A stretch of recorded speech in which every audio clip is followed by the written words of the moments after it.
मैं आपको chocolate almond बिस्कॉटीज बनाना सिखाती हूँ। हर बिस्कॉटी की रेसिपी बहुत ही डिफरेंट और अलग होती है। ये रेसिपी भी डिफरेंट है, तो बिस्कॉटी बनाना शुरू करते हैं। एक बोल के अंदर मैं 1 टीस्पून इंस्टेंट ड्राई ईस्ट ले रही हूँ। आपके पास अगर फ्रेश ईस्ट है तो आप इसका डबल मात्रा में फ्रेश ईस्ट ले लीजिएगा। 1 टेबलस्पून घर की पीसी हुई चीनी। अगर आपके पास पाउडर शुगर नहीं है तो आप दानेदार शुगर आती है जो नॉर्मल शुगर है वो भी ले सकते हैं। 100 ml गुनगुना पानी। ये लुक वार्म वाटर है जिसे हम हाथ लगा के टच कर सकते हैं और हल्का गर्म होता है वैसा पानी मैं ले रही हूँ। इधर थोड़ी अभी कूल होने की वजह से इस प्रकार से हल्का गुनगुना पानी लेने से ईस्ट बहुत ही जल्दी एक्टिव हो जाएगी। अगर आप इसे गर्मी में बना रहे हैं तो आप नॉर्मल रूम टेम्परेचर वाला पानी लीजिएगा तो भी ईस्ट बहुत ही अच्छे से एक्टिव हो जाती है। सीजन के हिसाब से आप पानी का टेम्परेचर कम या ज्यादा ले सकते हैं।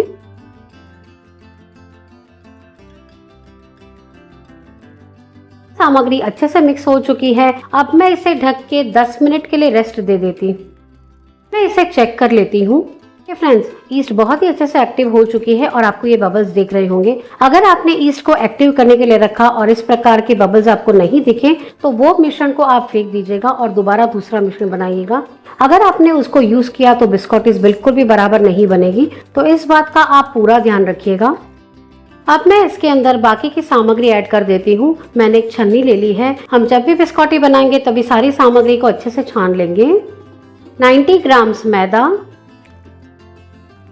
25 ग्राम बादाम का पाउडर, 10 ग्राम कोको पाउडर। मैंने यहाँ पे जो डच कोको पाउडर जिसे प्योर कोको पाउडर भी कहा जाता है उसी का उपयोग किया है, जिससे बिस्कॉटी में बहुत ही बढ़िया टेस्ट और रंग मिलेगा।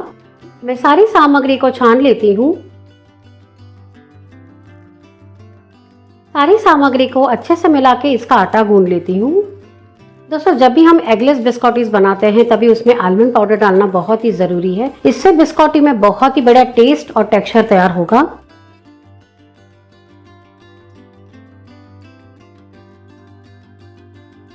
मैंने आटा तैयार कर लिया है। अब मैं इसमें 1/4 टीस्पून नमक डाल देती हूँ।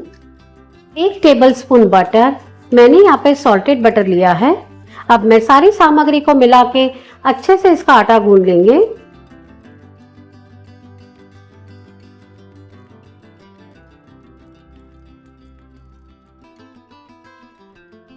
मैं थोड़ा सा मैदा छिड़क देती हूँ जिससे आटे को अच्छे से बाइंड कर पाएंगे।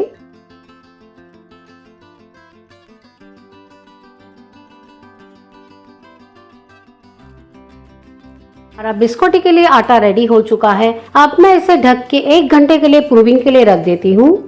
1 घंटा हो चुका था और मैंने डो को चेक किया था, वो अच्छे से तैयार नहीं हुआ था, तो मैंने इसे 1.5 घंटे के लिए रखा है। वेदर के ऊपर भी बहुत डिपेंड करता है। अगर गर्मी है तो ये जल्दी प्रूव हो जाते हैं और अगर थोड़ा सा ये वेदर ठंडा है तो इसको प्रूव होने के लिए टाइम लगता है। मैं इसे चेक कर लेती हूँ।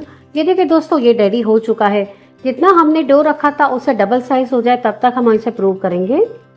मैं इसे एक बोर्ड पे ले लेती हूँ और इसे मसल लेंगे। जरूरत के हिसाब से इसमें मैदा ऐड करेंगे और इसे अच्छे से मसल लेंगे।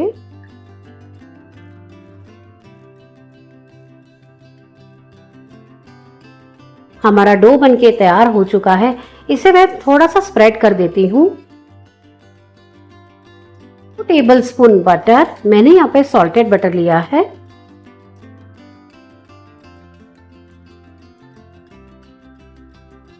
इसका स्वाद बढ़ाने के लिए मैं इसके अंदर चॉकलेट एसेंस डाल रही हूँ। मैं 1 टीस्पून चॉकलेट एसेंस डाल रही हूँ। अगर आपके पास चॉकलेट एसेंस ना हो तो आप वेनिला एसेंस भी ले सकते हैं।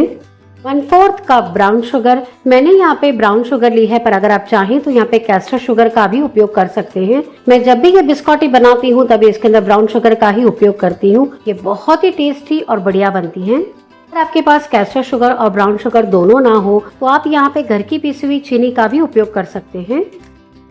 आधा कप बारीक कटे हुए बादाम। मैंने बादाम को थोड़ा सा रोस्ट करके इसको बारीक कट कर लिया है। अगर आप चाहें तो इसके अंदर काजू का भी उपयोग कर सकते हैं। मैं जब भी ये बिस्कॉटी बनाती हूँ तभी बादाम का ही उपयोग करती हूँ। सारी सामग्री को अच्छे से मिला लेंगे। इससे ये थोड़े आखे बादाम रह गए हैं तो उसे मैं निकाल लेती हूँ और फिर मैं सारी सामग्री को अच्छे से मिला लेती हूँ।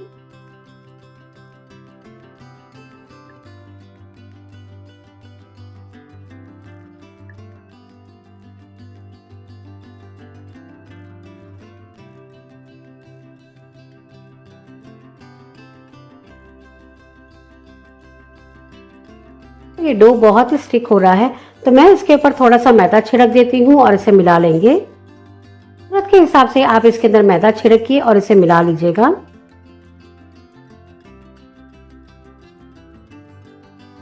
हमारा डो तैयार हो चुका है। इसे हाथों से थोड़ा सा बेल लेते हैं। मैं इसका एक टाइट रोल बना लेती हूँ। जैसे मैं आपको वीडियो में दिखा रहा हूँ, बिल्कुल उसी प्रकार से आप तैयार कीजिएगा और इसे अच्छे से लॉक का शेप दे देंगे।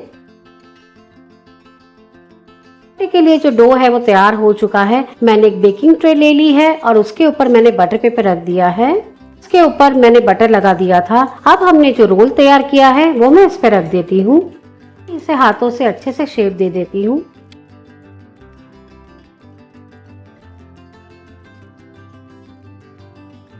अब मैं इसके ऊपर एक कपड़ा ढक देती हूँ और इसे सेकंड प्रूविंग के लिए रख देंगे। अभी थोड़ी ठंड होने की वजह से प्रूव होने के लिए करीबन ये 1.5 से 2 घंटा लेंगे, तो मैं उतनी देर के लिए इसे प्रूविंग के लिए रख देती हूँ। 2 घंटे हो चुके थे और ये देखिए हम इसे चेक कर लेते हैं। वाओ फ्रेंड्स, देखिए बहुत ही बढ़िया हमारा सेकंड प्रूविंग हुआ है। मैं इसे ओवन में 180 डिग्री के ऊपर 25 मिनट्स के लिए बेक कर रही हूँ। 30 मिनट हो चुके थे और बिस्कुटी के लिए जो हमारा मिश्रण है वो बेक हो चुका है। मैंने इसे बाहर निकाल लिया है। ये देखिए फ्रेंड्स, ये बहुत ही अच्छे से बेक हुआ है। अब मैं इसे कम्प्लीटली ठंडा कर लेती हूँ और फिर मैं आपको दिखाती हूँ। आधा घंटा हो चुका था और बिस्कुटी का डो बहुत ही अच्छे से ठंडा हो चुका है। ये देखिए फ्रेंड्स, ये बहुत ही अच्छे से बेक भी हो चुका है। इसे एक चॉपिंग बोर्ड के ऊपर ले लेती हूँ और इसे कट कर लेंगे। आप बिस्कुटी बनाए तब इस बात का पूरा ध्यान रखिएगा, डो को बहुत ही अच्छे से ठंडा कर लीजिएगा, उसके बाद ही इसे तैयार कीजिएगा। मैंने बिस्कुटी को कट किया है, मैं आपको दिखाती हूँ। ये देखिए दोस्तों, बहुत ही बढ़िया जालीदार और बढ़िया तैयार हुई है। और हमने इसके अंदर जो बादाम डाले हैं वो बहुत ही सुंदर दिख रहे हैं। बिल्कुल इसी प्रकार से मैं सारे बिस्कुटीज कट कर लेती हूँ। आपको और एक बिस्कुटी का पीस दिखाती हूँ। ये देखिए दोस्तों, बहुत ही बढ़िया जाली पड़ी है और हमने ये जो बादाम डाले हैं वो भी बहुत ही सुंदर दिख रहे हैं। सारे बिस्कुटीज को कट कर लिया है। अब मैं इसे बेकिंग ट्रे के अंदर अरेंज कर लेती हूँ। सारे बिस्कुटी को ट्रे में अरेंज कर लिया है। अब मैं इसे ओवन में 180 डिग्री के ऊपर 20 मिनट के लिए बेक कर रही हूँ। 20 मिनट हो चुके थे और मैंने बिस्कुटी को बाहर निकाल लिया है। ये देखिए दोस्तों, ये बहुत ही बढ़िया तैयार हुए हैं। मैं वो आपको बताना भूल गई कि मैंने 10 मिनट के बाद बिस्कुटी को बाहर निकाला था और मैंने इसे पलट लिया था। ये प्रोसेस करने का वीडियो का शूटिंग में लेना भूल गई थी, तो मैं आपको बता देती हूँ। 10 मिनट बेक करने के बाद में ट्रे को बाहर निकालिएगा और वापस से इसे पलट लीजिएगा। जैसे मैंने आगे की वीडियो में आपको सिखाया, बिल्कुल वैसे ही हम करेंगे। फिर सारी बिस्कुटी को पलटने के बाद में मैंने वापस इसे 10 मिनट के लिए बेक किया था। ये बहुत ही बढ़िया तरीके से बेक हुई हैं। अब मैं इसे कम्प्लीटली ठंडा कर लेती हूँ, फिर मैं आपको दिखाती हूँ। बिस्कुटीज ठंडे हो चुके हैं, मैं आपको दिखाती हूँ। ये देखिए दोस्तों, बहुत ही बढ़िया तरीके से ये बेक हुए हैं और आप इसकी जाली देखिए। जैसे मैंने आपको सिखाया है, अगर आपने वैसे ही स्टेप फॉलो करके इसे तैयार किया तो आपके बिस्कुटीज भी जैसे मैं बनाती हूँ बिल्कुल वैसे तैयार होंगे।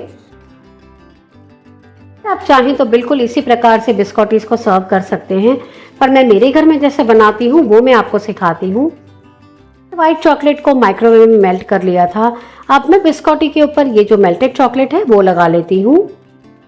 मैंने यहाँ पे व्हाइट चॉकलेट का उपयोग किया है। अगर आप चाहें तो यहाँ पे डार्क चॉकलेट का भी उपयोग कर सकते हैं।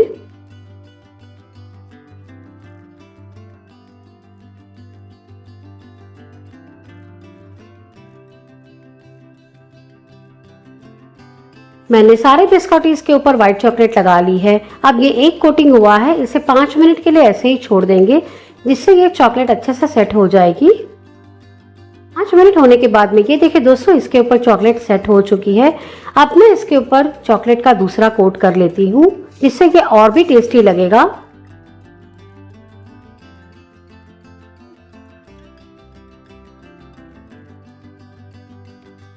मैंने बिस्कुटी के ऊपर चॉकलेट का कोटिंग कर लिया है। उसके ऊपर मैं बारीक कटे हुए पिस्ता डाल देती हूँ। ये ऑप्शनल है, अगर आपको पसंद है तो ही आप इस प्रकार से इसे तैयार कीजिएगा। दोस्तों, बहुत ही खूबसूरत दिख रहे हैं। ये जितने सुंदर दिखते हैं उतने ही खाने में लाजवाब हैं। हमारे tasty yummy delicious chocolate almond बिस्कुटीज बनके तैयार हैं।